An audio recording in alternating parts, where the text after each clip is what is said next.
I'm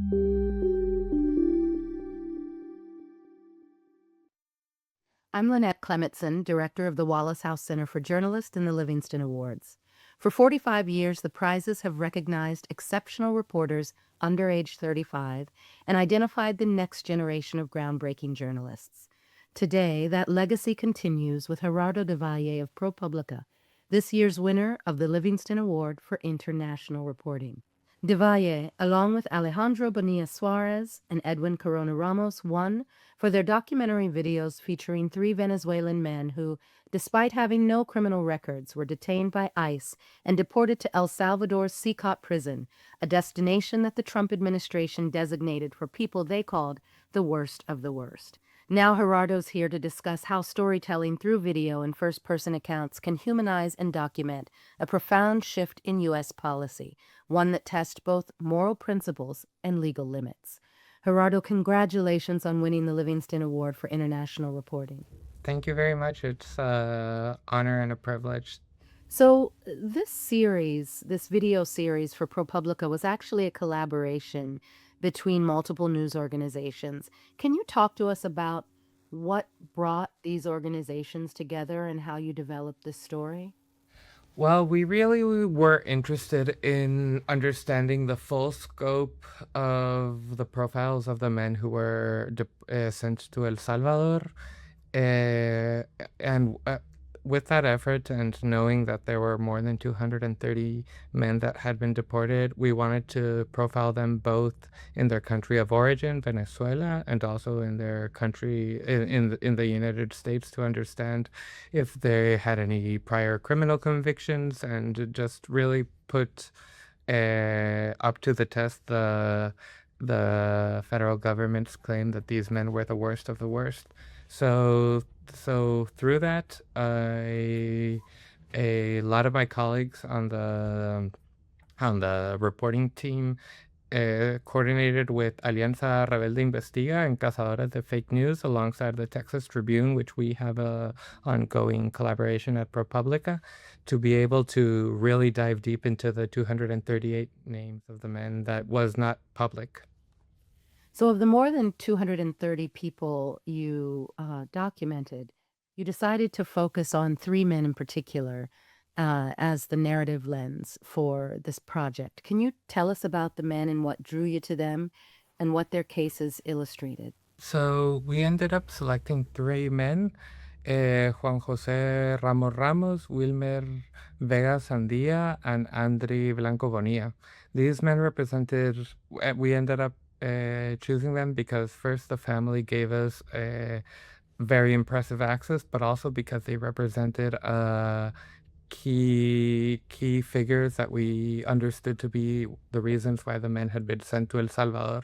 For example, Andri was somebody who was profiled for his tattoos. Juan Jose Ramos was someone who was in the middle of his immigration process, and Wilmer Jose Vega Sandia, he was somebody who had been given a deportation order and was just waiting to be sent back to Venezuela. But instead of that, the men were sent to El Salvador. And in deciding to focus on them individually, very personally, I mean, they shared incredibly personal details about what they were subjected to during their time in this prison and their lives leading up to that point. How did you grapple with the ethical considerations of telling their personal stories in such a deep way, and when they had already been through quite a lot of trauma? It was a complicated ethical process because on one side, these men were just released from prison, and we did not want to re-traumatize them. But it was also, we gave them a lot of leeway during our interviews to have their time, to take their time, to stop and go, to be able to tell the story in their own pace. And in their own words, and ultimately, I think that the men understood far better than we expected them to the importance of having people know what their stories were were and what had happened to them.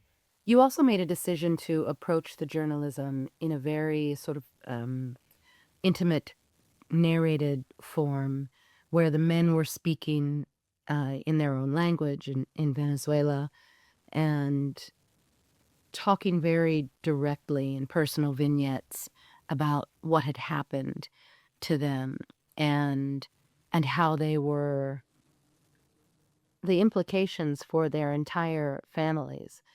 What did you hope to convey to viewers by using that approach? Um, and how did the men feel about that sort of intense, um, direct focus on their narratives? The intention of having the men speak in their own language is both to respect their stories, but also to have them feel accurately represented. I think the men felt represented, and I think they felt proud that their stories were shared. We had the advantage that since we had been in contact with the families and my team in Venezuela had been in constant communications with them, that we very much had like their families' trust when the men came out. So at the moment when they did came out, their families were able to vouch for them. And one of the things I feel the most proud about from this story is just the fact that the both the men and their families felt a deep gratitude towards the fact that we were able to share their stories and that it was able to be shared so widely in the United States.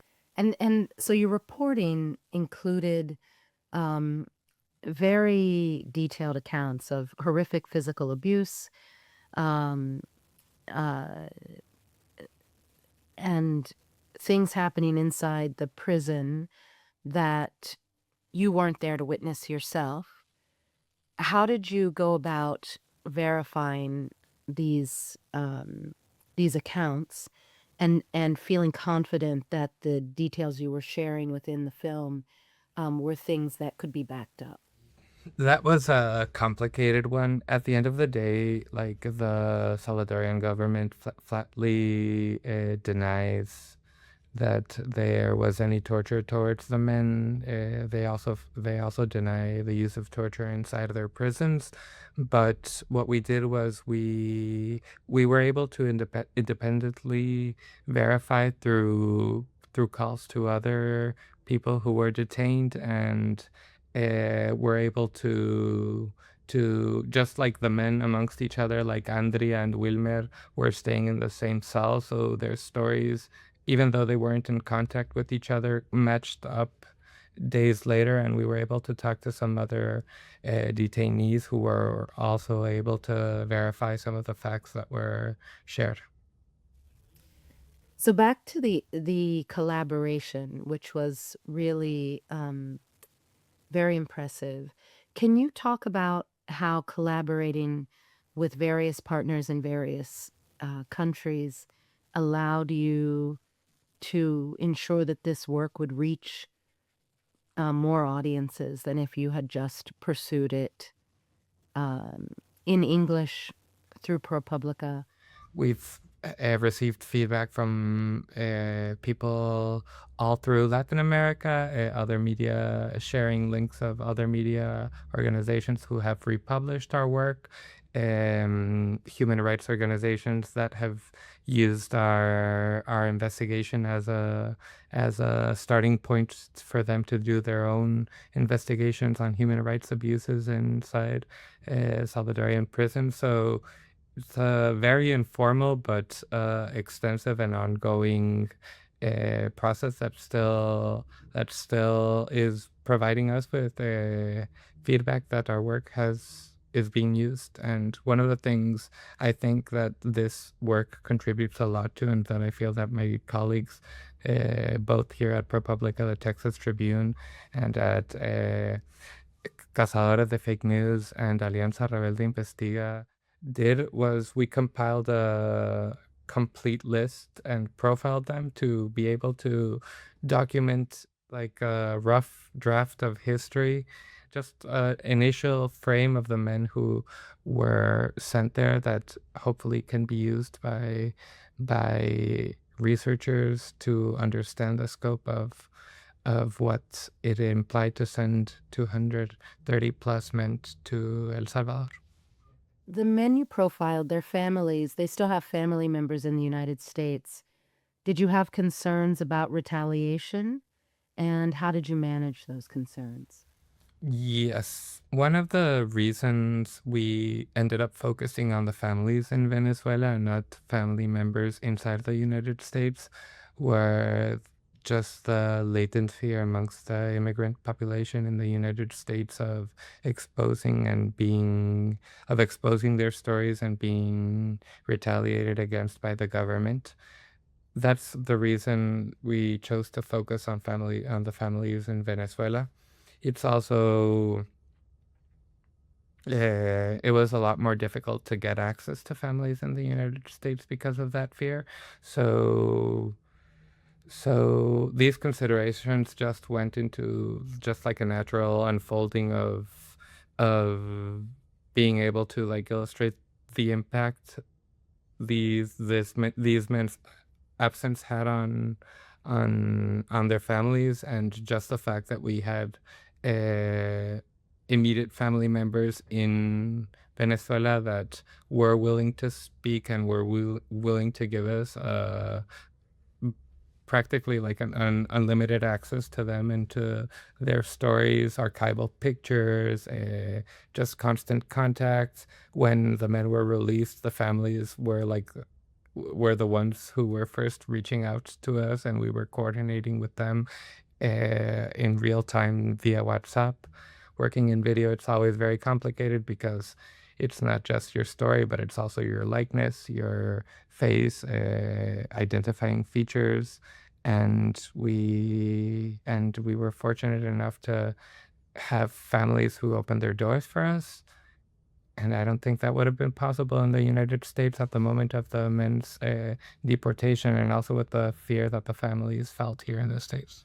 Shortly after your work was published, the issue of CECOT actually took on this new national dimension because news broke that the CBS investigative news program 60 Minutes decided to not air a story on this prison. And that, in many ways, overtook the news, the story that didn't air. How did that news breaking around CBS and 60 Minutes affect your story? There's a saying, which I'm paraphrasing, that it's like if you want people to watch something, ban it. And we were fortunate enough to have released a version of the documentary with Frontline a couple of weeks before the CBS story, the breaking news of the CBS 60-minute censor. So that really drew traffic towards our video. And at the end of the day, like what you want with your work is for it to be seen and for people to understand what your subjects go through and what they think, and just like who they are. And so at the end of the day, I was fortunate enough to have that piece take a life of its own many months after we had published, thanks to the censor. And it was a terrible reason why it happened, but it did help people it drew people to our story. Can you talk about, how changes in consumption habits are making you think about how you're doing your work and where there's an opportunity for visual journalists right now to reach people that may not have engaged with work like this in a written form? Just in a very saturated media environment, I think it's also necessary to be able to draw people enough into a story where they can also sit for a couple of seconds with a person in silence, because I feel that in particular, like video, there is so much that is not conveyed that is not conveyed verbally, but that you can just see through people's faces and through people's reactions and the pauses. And I feel that just being able to have those moments, being able to do this work and convey that through the work I do is is it's extremely gratifying, but it's also a challenge to be able to balance that out in this very strident and where we're competing not just with other news, but we're competing with ads and we're competing with just influencers. Did you find at the end, you mentioned earlier in your comments that, of course, the governments have flatly denied the abuse that's been alleged. Have you seen results from the reporting that you were hoping to achieve? I think just having the men's story shared is a success in itself. Also, being able to have such a huge draw from public, even when it's not in English, and you have to rely on subtitles to get the point across. I think is a success in itself. But from like a policy shift or something like that, their like deportations to El Salvador, to CECOT have stopped. I think that in no small part has to do more with just the general population's reaction and the international community's reaction to this abuse of immigration law and of human rights international agreements. But there's always so much more to do and so much more to sway. There have been, from what I understand, a couple of lawsuits filed by organizations here in the States, and that's working their way through the courts. But I think something I've learned in the last year is that it's very easy to break the system, and it's very hard to get justice out of it, to be able to right the wrong. That's a very profound place to wrap up. Gerardo, thank you for your exceptional work. Congratulations again for being this year's Livingston Award winner for international reporting. To you and your teammates Alejandro Bonilla Suárez and Edwin Corona Ramos for working together to produce such engaging work. Congratulations. Thank you very much, Lynette.